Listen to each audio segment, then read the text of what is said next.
मसीह यीशु के नाम में आप सबको सलाम। मैं पाजी शहरियार खुदा के फजल से आज एक बार फिर से आप सबके सामने मौजूद हूँ ताकि खुदा के पाक कलाम को आपके साथ शेयर कर सकूँ। सो एक हवाला हम कलाम मुकद्दस में से अपनी हदायत और रहनुमाई के लिए देखेंगे।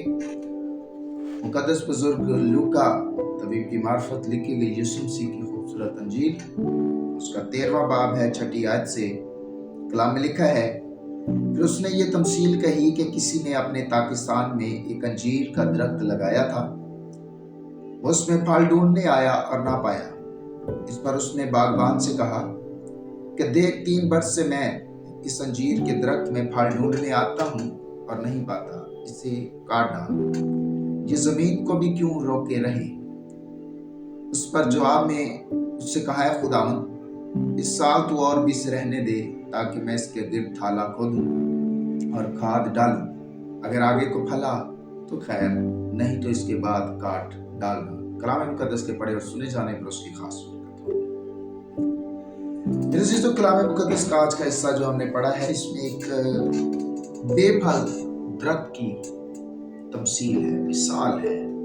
एक ऐसा दरख्त जो कि फल नहीं लाता, एक ऐसा दरख्त जो कि अपने मालिक की खुशी का बायस नहीं है, एक ऐसा दरख्त जिसकी वजह से मालिक उकता कर ये कहता है कि इसे काट डालो, एक ऐसा दरख्त जिसने अच्छी जमीन को रोका हुआ है, एक ऐसा दरख्त जो कि जिंदगी का बायस नहीं है, फल का बायस नहीं है। और बाइबल मुकद्दस में से जब हम इसको देखते हैं, इस तमसील को, तो सबसे पहले मैं आपको बताना चाहता हूं कि ये तमसील यीशु मसीह ने बयान की है। वो कि इसका लिखने वाला मुकद्दस लूका है, पर इस तमसील को अपने मुंह से बयान करने वाला यीशु मसीह है। यीशु मसीह ने ये तमसील बयान की यहूदियों के लिए, और उसके बाद जो यहाँ पर लफ्ज इस्तेमाल किया गया है, किसी ने अपने ताकिस्तान में, तो लफ्ज किसी जो है ये खुदा के लिए इस्तेमाल किया गया है। और ताकिस्तान हमारी दुनिया को जाहिर करता है। और इसमें जो अंजीर का दरख्त लगाया गया है, ये बेसिकली बनी इस्राएल कौम है, क्योंकि यीशु मसीह यहूदियों से मुखातिब हैं। आप 13वें बाब को शुरू से पढ़ें या इससे पीछे चले जाएं, 11वें और 12वें बाब को भी साथ में पढ़ें, आपको पता चलेगा यीशु मसीह यहूदियों से मुखातिब है, उनसे बातचीत कर रहे हैं, उनसे बहस हो रही है।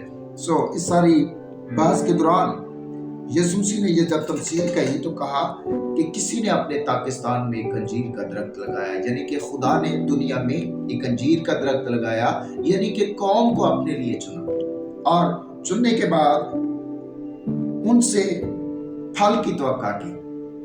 अब जब हम कलाम मुकद्दस में से इस बात को जानने की कोशिश करते हैं, तो हमें पता चलता है कि खुदा ने जब इस दुनिया को बनाया था तो बड़ी खूबसूरती के साथ हर एक चीज को तख्लीक किया।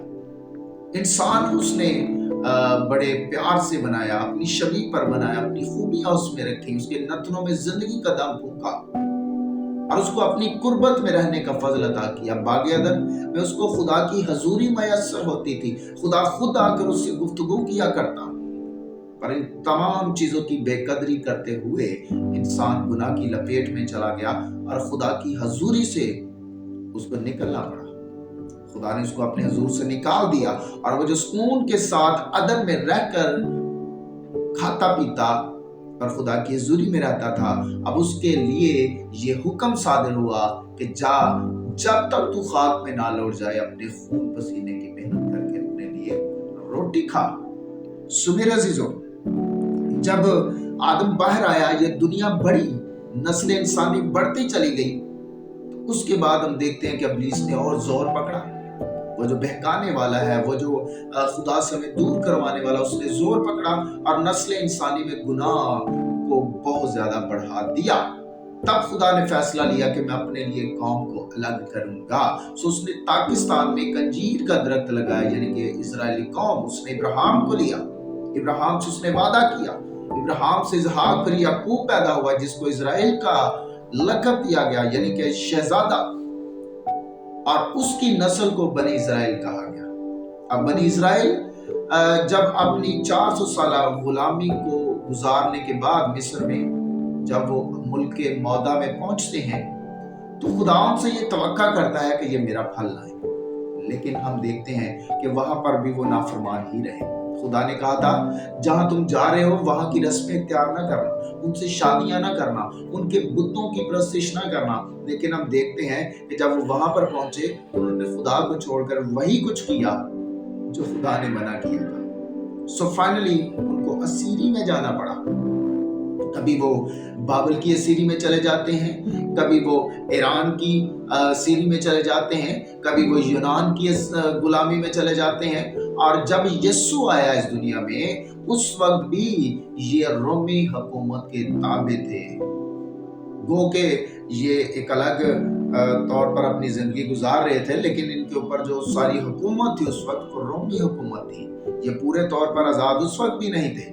उस वक्त जब यीशु आए तो यीशु ने आकर इनको ये तालीम दी कि जिसका तुम इंतजार कर रहे थे वो मैं हूं, मैं आ चुका हूं, मैं ही निजात देता हूं, मैं ही जिंदगी देने वाला हूं। लेकिन कलाम कहता है वो अपने घर आया और उसके अपनों ने उसे कबूल ना किया। यीशु आया उनको निजात का पैगाम देने, यीशु आया उनको ये बताने कि जो निजात का प्रोग्राम खुदा ने तुम्हारे लिए बनाया था कि देखो एक आएगा जो आकर तुम्हें मखलसी देगा, मैं वही हूं। पर यहूदियों ने उसका इनकार कर दिया। अब जब इनकार कर दिया, पहले वो नबियों को दुदकारते रहे, रद्द करते रहे, उनकी तालीम को रद्द करते रहे, उन्हें कत्ल करते रहे। अब जब जिंदगी का मालिक आया यानी कि यीशु मसीह, इन्होंने उसकी तालीम को भी रद्द कर दिया, उसको भी रद्द कर दिया। और लिखा है कि जब मालिक फल लेने आया, अब अंजीर के दरख्त की छोटी सी तफसील यह है कि जब इसको लगाया जाता है तो जब तक ये फल देने की उम्र को पहुंचे 3 साल लगते हैं इसको। 3 साल ये हो गए और उसके बाद जब फल देने की उम्र को ये पहुंचा, हर साल मालिक आता है फल लेने के लिए, फल नहीं है। 3 साल मजीद गुजर गए, 6 साल का अरसा गुजर गया।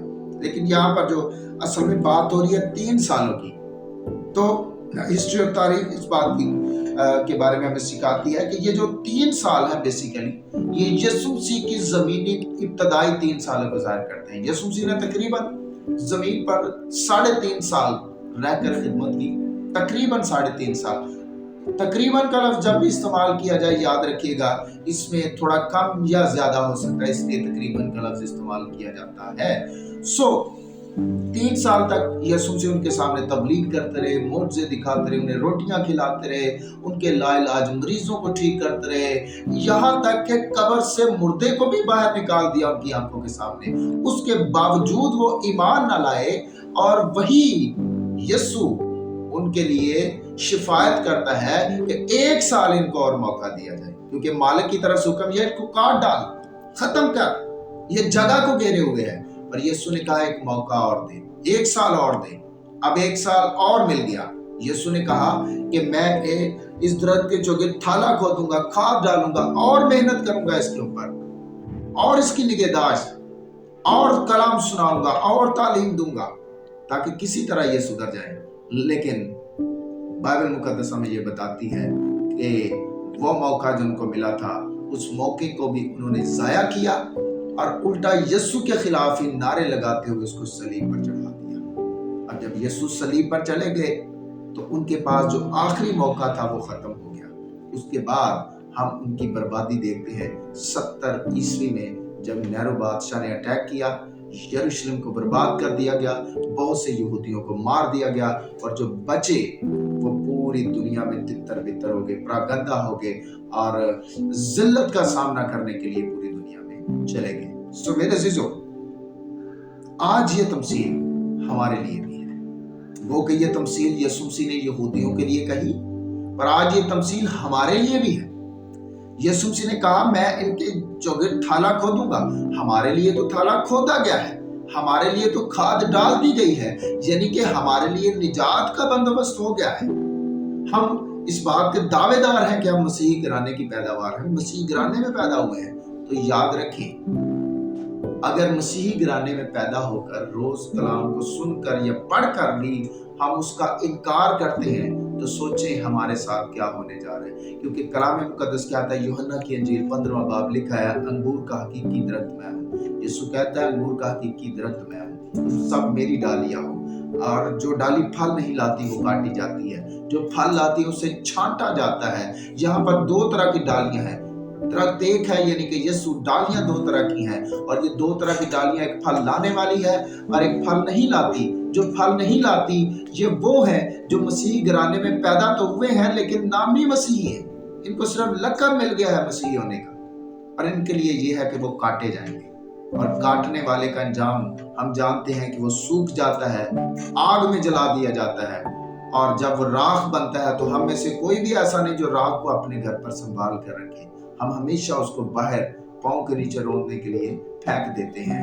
لیکن جو ڈالی پھل لاتی ہے یہ وہ لوگ ہیں جو کہ یسوع مسیح کو اپنی زندگی دیتے ہیں، جنہوں نے اس چیز کی قدر کی ہے کہ ہمیں لگایا گیا ہے، کیونکہ یہ جس جگہ کا بیان کیا گیا ہے یہ جگہ اس قابل ہے کہ یہاں سے پھل پیدا ہو سکے، لیکن درخت ٹھیک نہیں ہے۔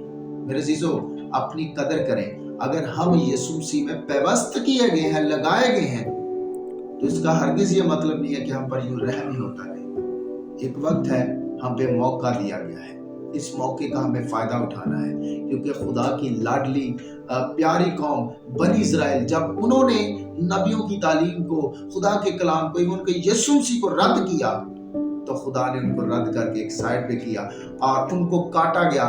ہمیں موقع دیا گیا ہے، ہمیں پیوست کیا گیا ہے، لیکن پالوس رسول کہتے ہیں کہ ہمیں یاد رکھنا چاہیے، اگر وہ جو حقیقی ڈالی تھی اگر وہ کاٹ دیے گئے ہیں تو ہم تو پیوست کیے گئے ہیں، اگر ہم پھل نہ لائیں گے تو کاٹ ہم بھی ڈالے جائیں گے۔ تو پھر میرے عزیزو، جو انجام ان کا ہوا وہی انجام ہمارا ہونے والا ہے۔ انہوں نے یسوع کے کفارے کا انکار کیا، یسوع کو صلیب پر چڑھایا۔